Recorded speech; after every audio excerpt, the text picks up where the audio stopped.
Welcome to the Love Justice Podcast, where we hear from different voices who are joining us in the fight against modern-day slavery. Please welcome today's guest, Al Lopus.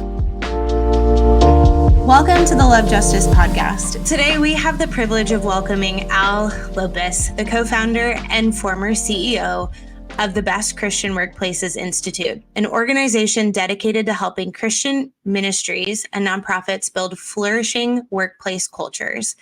Al has spent years guiding organizations in creating environments where employees can thrive and align with their mission and vision.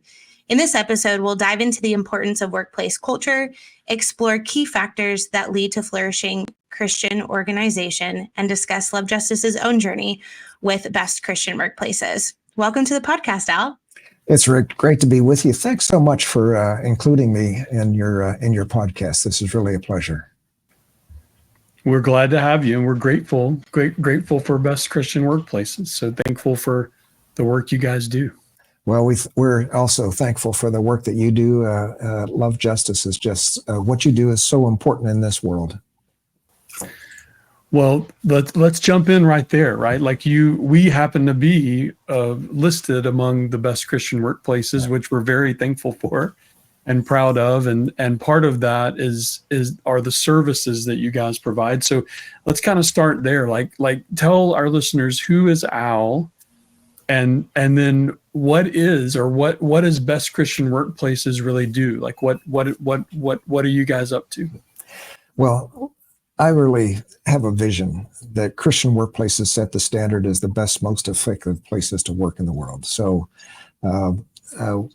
with the scriptures, with the Holy Spirit, with all that God has taught us and teaches us, I believe that, yes, Christian workplaces should set the standard as the best, most effective places to work in the world. And we go about doing that by assessing the health of workplace cultures with our employee engagement survey. And that's really to help leaders build a flourishing workplace culture, because, most people work, if they're working 40 hours a week, and it's one of the key amount of time that people spend in their lives working with their cohorts and doing purposeful work. And I believe God has created each of us to have purposeful work. So shouldn't that workplace experience be a positive one? So we help assess the health of organizations like yours, and we serve over 400, close to 500 different Christian-led workplaces with our employee engagement survey. And then we also help assess leadership effectiveness with our Leadership 360 survey, and we couple that with stakeholder coaching and also coaching on how to create flourishing workplaces. So that's how we go about doing it. Al, you already touched on a little bit of the mission and why you're passionate about it and believe strongly about it. Can you maybe tell us a little bit about how BCW, Best Christian Workplace, came to be? How did you get the vision for it? When did you start it? What was that journey like? Oh, that's a great story. And to keep it short, I kind of described that divine providence called and I answered the phone. And prior to starting Best Christian Workplaces, I worked with a large human resource consulting firm. And in the Pacific Northwest up here, I live in the Seattle area. I was managing this large office of, at the time it was called Watson Wyatt. It's now Willis Towers Watson. And we worked with the local business magazine in the state of Washington. And then we also did this in the state of Oregon to determine who the best companies were to work for. And I found that to be fascinating. And then it was I was coming up to an early retirement age at age 50. And just before I walked out the door, and I felt like God was saying, okay, Al, I'm going to have a new chapter for you. Just as I was walking out the door, I got a call from Christianity Today magazine that said, we want to determine who the best Christian places to work are, but we don't know how. And I think you might know. And so based on all of my experience working with the best companies in Washington and Oregon, we had an employee engagement survey with our firm. We had the technology and the capability in that regard. And it just seemed like a natural thing. So we created a questionnaire that included, and it was focused on Christian nonprofits that included Christian culture questions in addition to other questions that might have an impact on the culture of an organization and to measure it. And that's what got us started. In April of 2003, we were on the cover page. It was the cover story of Christianity Today magazine, and that launched Best Christian Workplaces to where we are today. Wow. I don't think I realized you guys have been around that long. Yeah, that started, in the fall. We started our first survey in the fall of 2002. So yeah, that's 22 years. Wow. It's amazing. And so obviously you've learned over the 2 decades that it's been going, along with your previous work that you described, what it looks like to have a flourishing workplace, right? So talk about that. Like what is a flourishing workplace, and how do you help organizations to create flourishing workplaces? Yeah. And so our mission is to equip and inspire Christian leaders to create engaged, flourishing workplaces. And so over the years, years and years, we've been modifying our employee survey questionnaire. We have been analyzing, so what creates a flourishing workplace? And we're the only ones that have really focused on the Christian world, whether it's Christian nonprofits, schools, colleges, or even Christian-led businesses. And we've taken hundreds of thousands of employee surveys, and we said, so what creates an engaged workplace? And we found that through factor analysis, through statistics, we've been able to identify clearly 8 drivers or 8 keys that build employee engagement in Christian workplaces. And we call it the Flourish model. It's, and when we began to discover what those 8 keys were, I thought, we're working with a Christian audience here, and they know what it means that it's got to preach. And so we said, so what acronym can we put to this? And we thought, as we went through it, Flourish seemed to make a lot of sense. The factor analysis created a factor where it showed that, the way we hire people, the way we recruit people, the way we attract and retain people, the way we develop people, that's a factor. We call that outstanding talent. And then, teamwork, where teams work together and where there's good teamwork across departments, or when there's good conflict resolution skills. That's teamwork. That's fantastic team. So all of a sudden, these letters started to come out, and we created the acronym Flourish. So again, it's not based on what Al Lopus thinks creates a flourishing workplace. It's what the statistics say create flourishing workplaces in Christian workplaces. Wow. Being on the other side of that, having heard one of your colleagues kind of break it down for our team at Love Justice, it's fun to hear the background of this and the context and the history of it, Al. And can you just share a little bit about why you believe it's so important for Christian organizations to focus on workplace culture and employee engagement? Again, I have this vision that Christian workplaces should set the standard as the best, most effective places to work in the world. And I also have the vision that comes out of the vision that, human beings are created to flourish in God's creation. And we're created in the image of God, and that Jesus came that we might have life, and life to the full, or an abundant life, as he promises in John 10:10. So I've got this image to start with. And yet, as I've experienced different workplaces, both Christian-led workplaces and ones in the marketplace, I've personally experienced toxic, unhealthy workplaces, where, at the same time, I've also seen and experienced now doing this work, many flourishing, healthy workplaces where people experience joy as they do the work that they are called to do. So it just hurts me. It hurts me when I see Christian workplaces that are toxic, where people are at each other's throats, where there's no trust, where people want to undermine others, where they want to undermine leadership, where there's high levels of frustration. I don't know if anybody listening to this might have experienced this in their workplace at one time or another, but I just don't believe that's the way God intended it. And in the church particularly, whose purpose is to bring people to faith and to discipleship and discipline and help them grow in their faith to become disciples.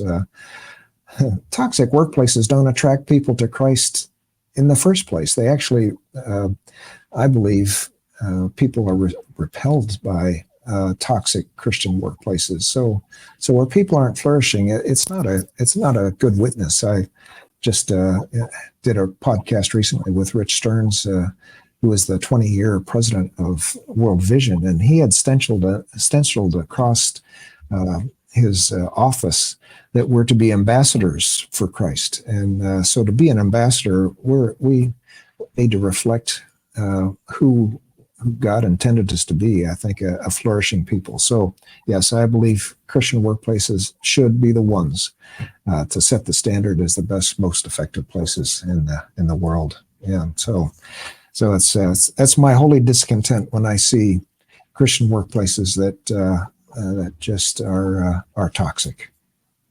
And I think you'd probably agree that it's fair to say the cost of not putting value and attention on this is impacted fruit. No matter what industry, or no matter what industry you're connected with, whether it's Christian business, church, education, nonprofit, when you don't have people in the workplace that are flourishing, the ultimate cost of that is those that you're seeking to serve. Yeah, no doubt. And Doug Waldo, who I know you work with, has found this research where it costs about $16,000 per employee per year if they're not fully engaged in work. And he probably shared that with you. So taking, you've got, you've got a high percentage of your employees who are fully engaged in their work. So the cost of being neutral or disengaged, which are a couple of different categories that we have, just is huge if people aren't engaged. I've worked with workplaces where only 40% of their employees are engaged. You're almost opposite that. And when you got 60%, multiply $16,000 times the number of employees who are not fully engaged, and it's a costly outcome. There's no question. Yeah. It's not just essential, right? It really, if you really are honest about it, it becomes crucial and maybe even critical to the mission, to the impact, right? So you want your workplace to be flourishing. I mean, what are some of the key factors that contribute to that help workplaces to flourish? So again, I mentioned the Flourish model, and I thought, I hope they give me a chance to actually identify what those factors are. So thanks for that question. Again, using the Flourish word. So, having fantastic teams where people experience life-giving work, where organizations hire outstanding talent, where people experience development with uplifting growth, where they receive rewarding compensation for the work that they're doing, where leaders in the organization provide inspirational leadership with an organization where they have a sustainable strategy and where there's healthy communication. So those are the 8 statistically proven factors that drive employee engagement in Christian workplaces. Yeah, thanks for sharing that. We definitely want to talk more about it. And I think, Al, just thinking about the listeners of the Love Justice podcast, it's all over the board. And you might be talking to someone who is in this space with us and wanting to learn how to be effective at their work in fighting the world's greatest injustices. And so I think being able to share more about the work that you guys do is only going to be for the best for the kingdom, all things considered, right? Not just Love Justice. And we're just excited to share about how it's impacted us as an organization. But I'm really excited for, the one person listening thinking, man, I need to reach out to BCW, and I need to think about how to have a flourishing workplace. And maybe in the opposite vein of the question that Jason just asked, what are some common challenges Christian organizations face in creating a healthy workplace culture? And what are some of the unintended consequences of leaving those challenges unaddressed? Yeah. Well, first of all, leaders really impact the culture of their workplace. So that the health of the culture rests largely on leaders. Now, everybody has a role in the health of their workplace culture. That's for sure. But again, leaders are intentionally the way they set culture, or unintentionally the way they let culture develop in their organization. So I've quoted oftentimes the 1 Peter 5:2, shepherd the flock. Where Peter is saying, that the first head of the church after Jesus, shepherd the flock that Christ has given to you. So, and what happens in many Christian ministries is that leaders become so focused on actually serving the customers that they overlook their staff. And you can see it over and over again. Picture a senior pastor who sees the flock that he's supposed to shepherd is the congregation, but if he's got or she's got several staff members that are being overlooked and not encouraged, not developed, then that being overlooked creates dysfunction in the staff, and actually leaders.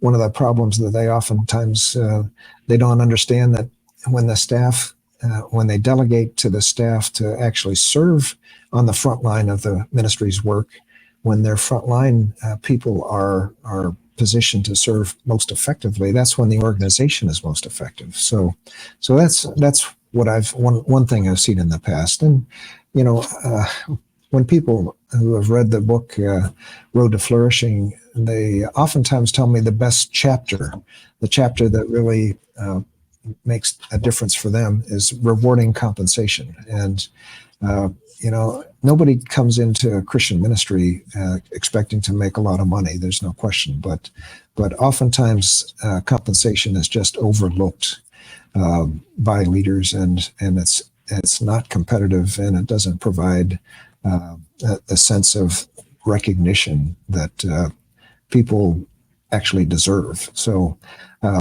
I describe in the book, I worked with a ministry who had worked with us over the years and had really gone from a not so healthy to a very healthy workplace. And yet they always scored low on rewarding compensation. They just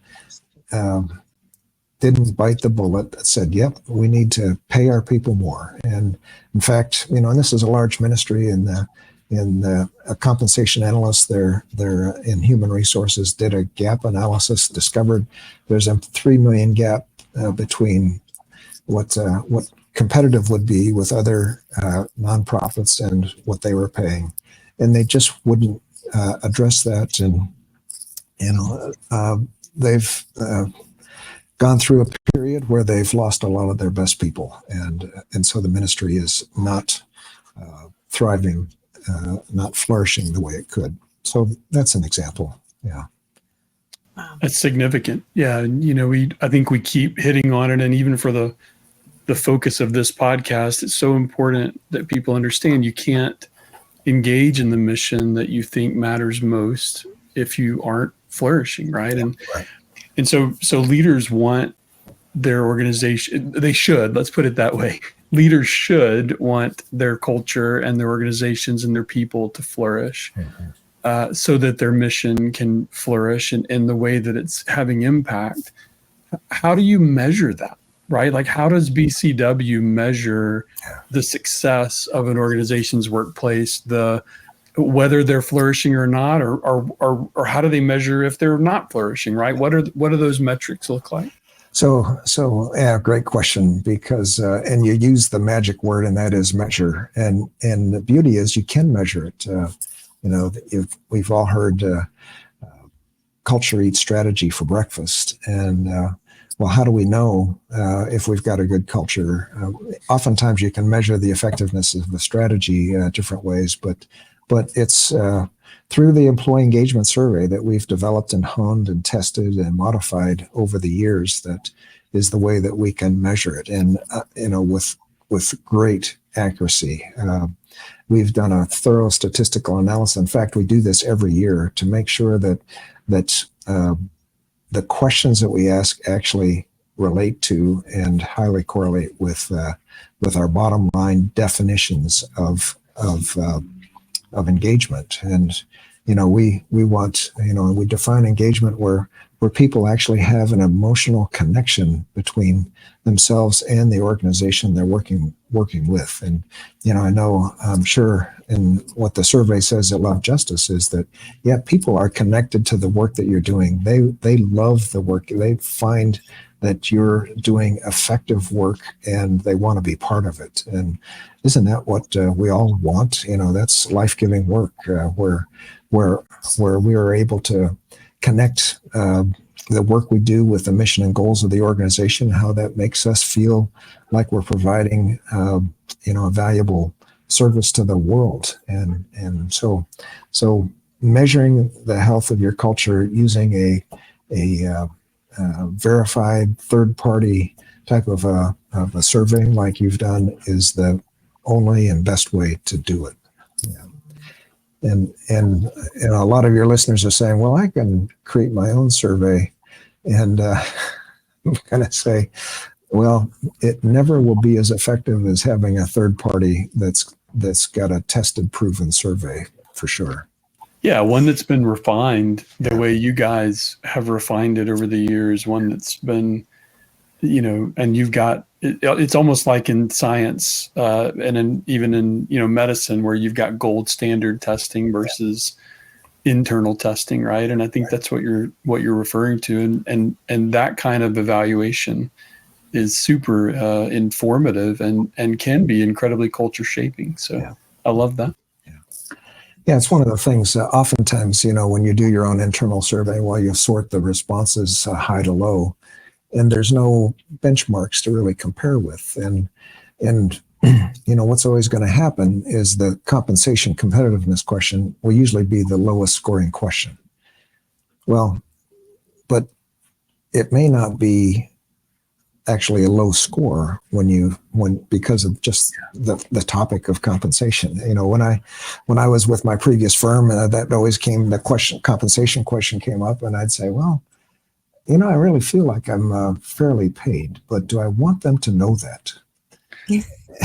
And so, well, it's just natural that score is going to be a little lower. I'm going to say, yeah, well, neutral. Yeah. But so does a neutral score mean that it's really a low score? Because the benchmark, it actually will say, well, it's the lowest score anyway. So really it's the gap. It's the difference between your score and what others in your marketplace might score it, as an example. Yeah. So having that benchmark data of, in your case, with other Christian mission types of organizations is really helpful. Al, I have a little bit of a nuts and bolts type of question for you, because we've been in meetings with Doug talking and analyzing just the results of our own workplace, and the level of insight and connections that he makes between questions and results is fascinating and very in-depth. Because even us looking at the results versus Doug looking at the results and the relationships and the connections that he's able to make, I'm just curious, how did you guys develop that element of your assessments? And, what kind of backgrounds do these guys have? Or do you have data scientists? Do you have organizational psychologists? Like what does this world look like behind the scenes? Yeah, thanks. And let me tell you a little bit about Doug. Doug actually interviewed with us for a different job, and a year later he didn't get the job. He's really good at what he does. It didn't fit the first job we were looking at, and yet a year later he called me and he said, "Al," he said, "ever since we talked and I learned about what you guys do and how you do it, I wake up in the morning and I want to do what you are doing. How can I do that?" And he had his own company before that. He was using psychometric tools, and he's a PhD in basically industrial organizational psychology. And I said, "Well, Doug, we'd love to have you consider a job with us, no question." And so it was, it was a calling from God in a lot of ways, where he just would wake up in the morning and say, "I want to do that," and so that's how we connected. And he's one of several consultants that we have that have come. Usually they've worked in a ministry, and they have an orientation of not only leadership but have that technical background of understanding data.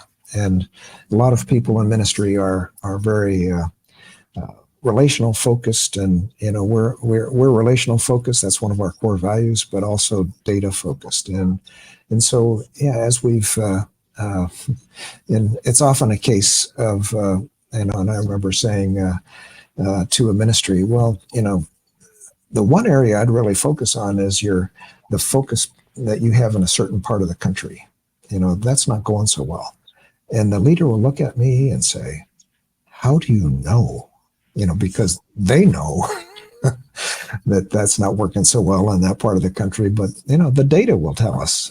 So the data and understanding the data and looking at it in the context of what good organizations' results are can be very insightful into a workplace situation. For example, I was just looking at your results, and you're on a real upswing. Well, you could say, "Well, how do I know that you're in a real upswing?" Well, the question that went up the most in the most recent survey is, over the past year, Love Justice has changed for the better. Well, it was pretty good before, but now it's even better. So I'd say, yeah, you've got momentum. And so keep up whatever you're doing to keep that momentum as you grow and serve more in the critical ministry that you've got.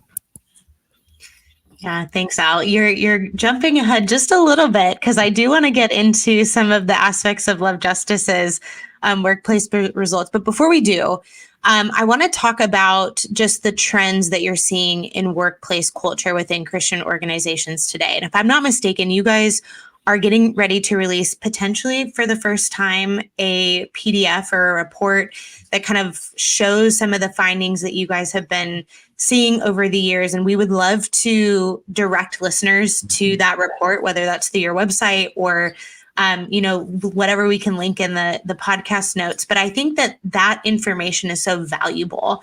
And so I'm just curious to hear from you, what trends are you seeing and how can people learn more about those trends?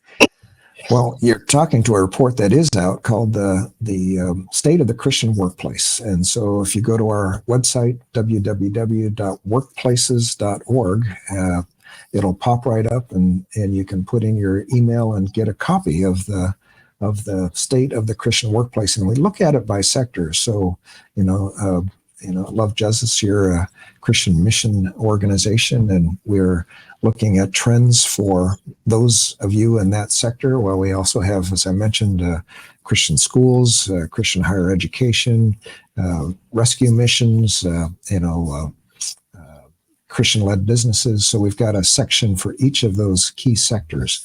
One of the things that came out of this report, and we're seeing, actually, the level of engagement in Christian-led workplaces declined in the last year, and so that's we've seen tremendous improvements over the last 10 years, year after year after year, but we're seeing perhaps a decline. And we don't know exactly why that is, but it is a bit of a concern for us. And it could be that, we're kind of in this post-COVID era, and the labor market has gotten a little softer, not a lot softer. And so the pressure of being able to attract and retain your best people for fear that they might find another job very easily is kind of caused leaders, I believe, to not focus on engagement as much. But as I mentioned earlier, if people start slipping into this neutral or disengaged category, it's going to really be costly. So that's one of the key things that we've seen. I love it. So I think what I dig about what you just said is you're in some ways raising the red flag, right? And saying, hey, we have now not just a hunch, right? We've got the data that demonstrates that this is something we've got to be paying attention to. And that's something we really value about you guys. Like the way that we work with you, we are so data driven in our own work, and we're so focused on impact and metrics, measurable impact, proven impact, that you can not just, again, tell a story of, but show the data behind. And so we really love what you guys do in that and how you do it. So as you've worked with us, right, I think it's been 3 years now. This year we certified healthy. We're right on the edge of flourishing, and we're really hoping to be in that flourishing space soon. But from your perspective, like, what makes us unique in terms of a workplace culture and, mission, vision, strategy, or, any of the other elements of what we're working on? But what makes who we are a little bit unique based on what you see in the data, and maybe even if you have a hunch? Yeah, well, let me just say, again, congratulations. When we looked at the level of engagement of your employees, you're above the sector average. That's fantastic. And as you say, you're a step away from being flourishing. Again, we measure that on our 5-point scale at a 4.25 and above. And you've made some great, as you're working on. In fact, I haven't mentioned yet that inspirational leadership is the most important driver of the 8. And as I look at how you're working as an organization, you've got several improvements in the inspirational leader area. I mentioned the one where you've changed for the better over the past year.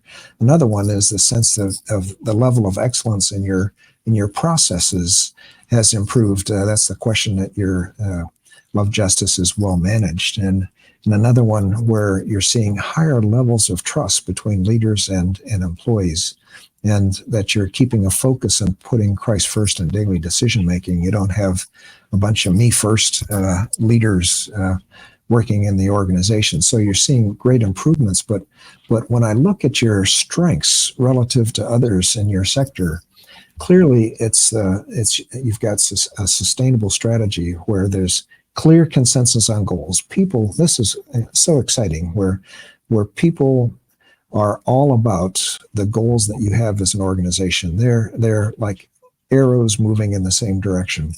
And also that people believe that what you're doing really is making a difference. It's you're meeting the needs of those that you're serving. And at the same time, they would recommend, this is so important in Christian organizations, they'd recommend that their family and friends actually support what you do. You rely on donations. And I can't tell you how many times people in a ministry wouldn't even recommend that their friends support the work that they're doing.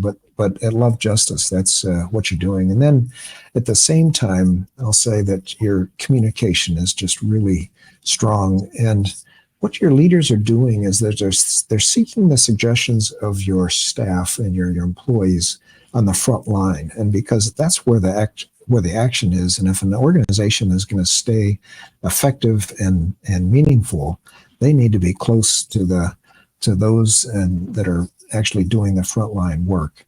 And while you're seeking their suggestions, you're also encouraging them to experiment, because you're trying to do something that's new and unique, and you need to have a culture where people are encouraged to experiment, be innovative, and also I'll just say that you explain reasons behind major decisions. You involve staff in decisions that affect them. Those are all keys to really and the strengths that you've got as an organization. So those are really important.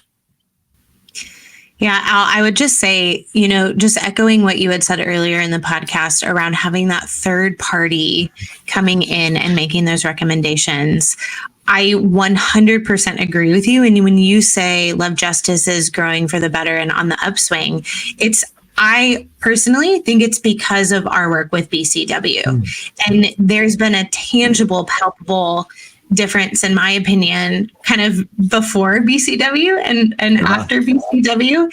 And I'm also just really, thankful and will affirm just the leadership of Love Justice. It takes a very humble leader to invite that level of insight into the organization, one, but not only that, but act on it. And the leadership at Love Justice has been so intentional with listening to what you guys are saying, listening to the recommendations that you're making, and actually doing something about it. And I think that you can see the year by year comparison in our results, because if they weren't, then those results wouldn't show up in the results. And so Love Justice, I think, is where we're at today because of you guys.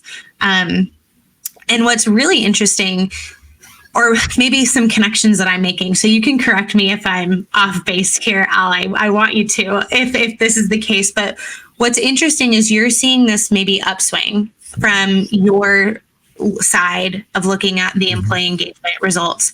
Simultaneously, what you might not know, and what a lot of people, are still learning about Love Justice, is we're in a season of exponential growth. Our impact is the number of intercepts that we have on a given month. So intercepting people to prevent them from being trafficked. And we, about 2-3 years ago, one of our data scientists on staff said, hey, the rate at which we're growing in impact is on an exponential growth curve. This is something you guys should be watching out for. It actually probably was right after our first BCW survey. I wish I was kidding. Like, it's actually uncanny, like the parallels with this to some extent. And just said, like, be watching and see what happens. And sure enough, we've exceeded the exponential growth curve over the last 2 years, back to back with our impact. And I can't help but sit here and wonder, that has to be connected with also a flourishing workplace, right? Because it's out of the overflow of your staff and them flourishing that you then have this exponential flourishing impact. You've just described the value proposition that we bring to organizations. That is that culture, having a flourishing workplace culture, leads to high levels of employee engagement, which then leads to your ability to retain, not only, attract, but also retain your top talent, because they've figured out, as you figured out, how to have more impact with trafficking, and they become excellent in their job. So again, culture leads to engagement, leads to retaining top talent that's really doing an excellent job. And then for your donors to see that impact. So you're providing satisfaction, not only that you're intercepting traffic situations. I mean, that's tremendous, but then what your donors actually see that impact, and that provides satisfaction not only for those that you're rescuing, but those that are helping to provide the resources to do that. And as you do that more and more over time, they become more loyal to the organization and saying, I'm getting great returns on my investment in what you're doing. And when you have more and more people who experience that satisfaction that builds into loyalty, then you're able to grow and therefore have more impact. I mean, that's the logical value stream of having a flourishing workplace culture. So flourishing workplace cultures lead to thriving organizations is the way I look at it. So keep up the good work. Thanks, Al. Okay, I have two maybe bonus questions to ask you that I did not send you ahead of time. Okay. But one of them is, you guys probably do this survey in your own team.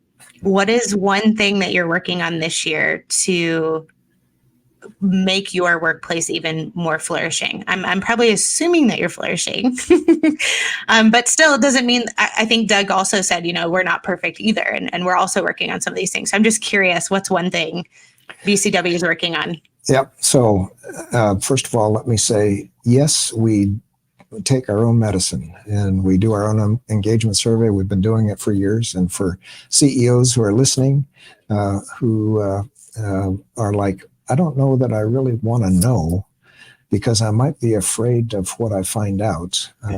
I've been in that chair every year. Now Jay Bransford is in that chair, and I'm the board chair. So I love it that he can report to me what those results are. But yeah, so again, it's just highly important to me to create a flourishing workplace culture within Best Christian Workplaces, and it's on our board policy manual that's something we do every year, and that the board expects results above a certain level. So last year, in fact, we just finished our survey, and we're going to have a debriefing. Jay is going to have a debriefing on it soon, and he'll report the results to the board. But last year, it was around innovation, and that's one of the strengths that you guys have. But and we have a very flourishing workplace culture, and so we'll look at some of the questions that are lower than others relative to the benchmarks, and while it's still high, we work on it. And so innovation was something we did. The entire staff were involved in listening to a series of innovation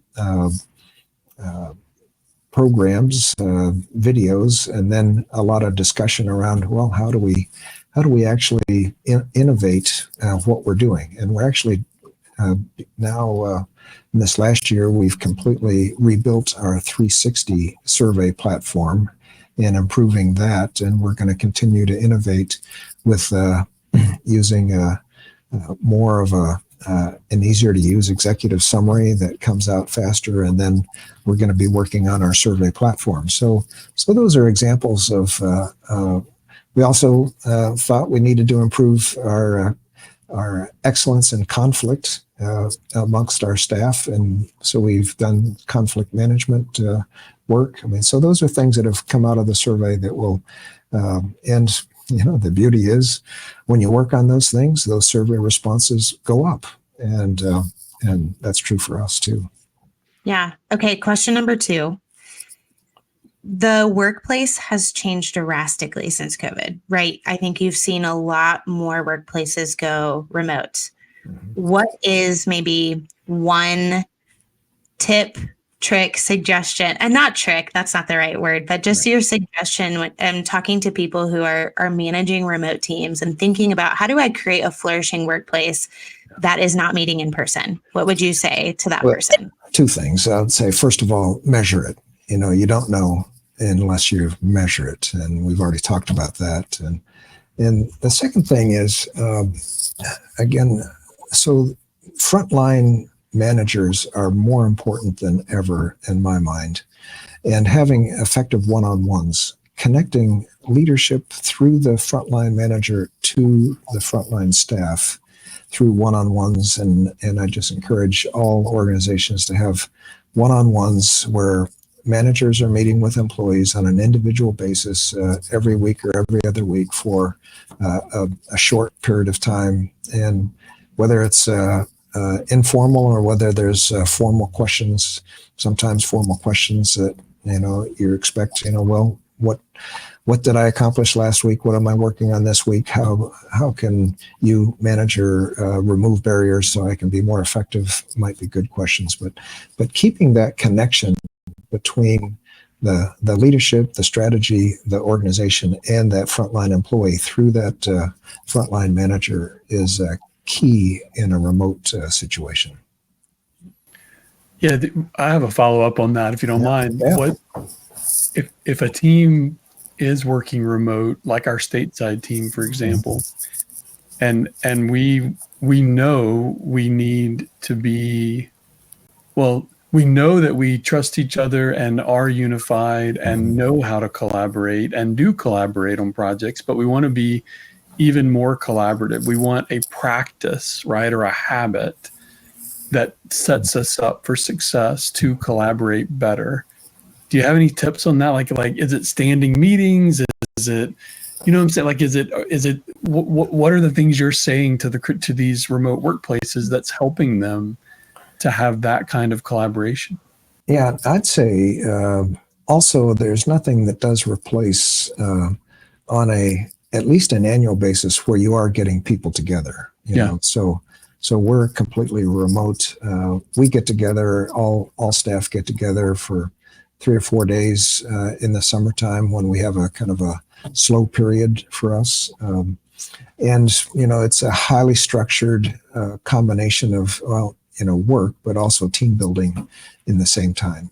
And, but then we also have a clear rhythm for collaboration. And from our leadership team meets every week for an hour and a half, and we use a process called EOS as an organization.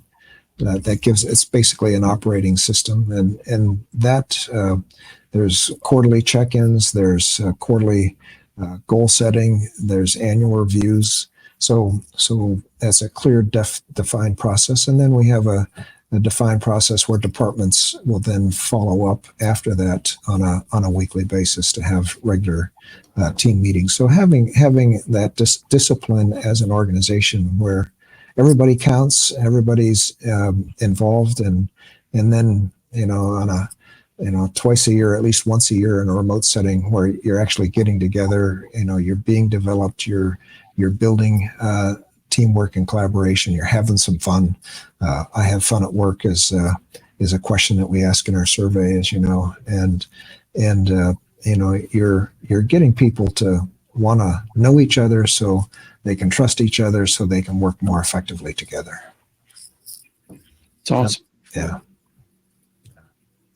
Good. Well, Al, thank you so much for your time today, this evening, morning. We're all in different time zones right now, so it's hard to know which one to say. But Al, just really thankful for your insight, for your wisdom, and just your generosity in sharing all of this really valuable information. And like I said, I hope that some of our listeners can take some good takeaways from this, but also explore what working with BCW could look like for them. And for anyone who's interested in learning more about the flourishing workplace of Love Justice, we have open positions on our website at www.lovejustice.ngo/careers. Check it out. If there's any part of you that's like, man, I love anti-trafficking work and this organization seems to be healthy, let's check it out. That's the place to go. And you've got the seal of being a certified best Christian workplace. So if you're working in a toxic environment, you're finding it unhelpful, unsatisfying, Love Justice. Come check us out. Thanks, Al. We did not pay Al to say that, by the way. No, we did not. He's going to send us his invoice We will afterwards. use it. But I know because I've read the results of all of your employees and how they feel about the workplace, and that's another thing. It's a completely anonymous process, and so it's trustworthy data, no question. Yeah, I love it.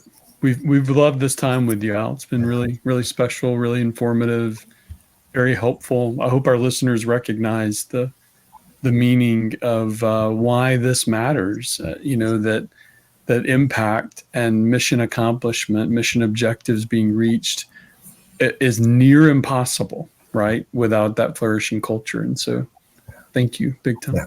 Thank you, Jason. It's really been a pleasure. Hannah, thanks so much. It's really been fun. And thanks for inviting me. We are grateful for the generous support of the Love Justice community. Please consider joining our family of donors. Learn more at lovejustice.ngo.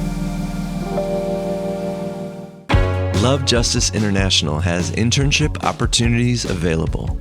Visit our website at lovejusticecareers.com to learn more about each opportunity and submit your application. We're also looking for teachers for our dream school. Don't miss this opportunity to be a part of the solution. Join Love Justice International in our mission to bring about positive change. For more info, contact careers@lovejustice.ngo.